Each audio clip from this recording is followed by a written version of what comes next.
దోస ఆవకాయకి కావాల్సిన పదార్థాలు ఏంటో ఇప్పుడు చూసేద్దాం.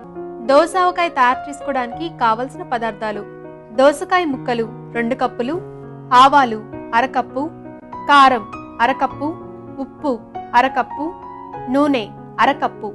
ఆవాలు బాగా ఎండబెట్టేసుకుని ఓకే, పొడి కొట్టి పెట్టేసుకోవాలండి. ఎన్ని రోజులు ఎండబెట్టుకోవాలి? ఒక పూట సరిపోతుందండి. ఒక పూట సరిపోతుందా? అంతేగాని మనం పాన్ ఫ్రై అలా చేసుకోకర్లేదు? ఏం అక్కర్లేదండి. అలా చేసినట్టయితే కొంచెం చేదొచ్చే అవకాశం కూడా ఉంది. కాబట్టి ఎండబెట్టుకోవడం బెటర్. ఓకే ఓకే, మిక్సీ పట్టేసి పొడి కొట్టి పెట్టేస్తాను. రాజుగారు రెడీయా? రెడీ అయిపోయిందండి.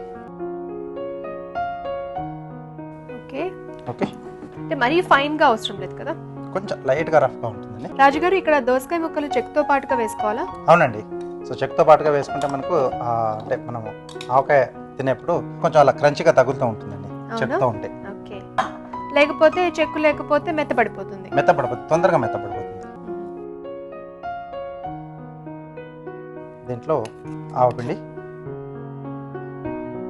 అలాగే కారపొడి,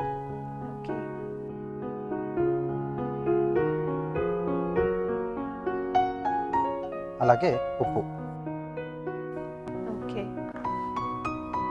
ఓకే, సో ఈ 3 వేసాక ఒకసారి బాగా కలిపేసుకోవాలి. ఓకే, ఇది పప్పులో అలా బాగుంటుందండి? పప్పులో అలాగే పెరుగుతో పాటుగా దేంతో అయినండి సైడ్ డిష్గా చాలా బాగుంటుంది. ఓకే, సో ఇక్కడ మనం ఆవపిండి, ఉప్పు, కారపొడి 3 వేసుకుంటున్నాం. ఓకే, సో అలాగే మనం చివరిగా నూనె వేస్తూ కలిపేసుకోవాలి.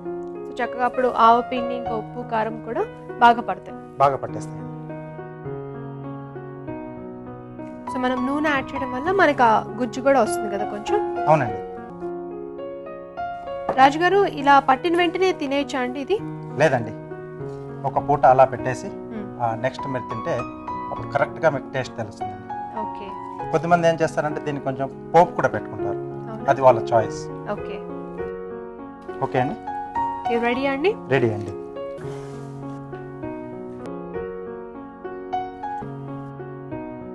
ఓకే అండి, దోస ఆవకాయ రెడీ. చూస్తున్నారు కదండి, మరి వేడి వేడి అన్నంలోకి ఒక మంచి ఊరగాయ రెడీ అయిపోయింది, దోస ఆవకాయ.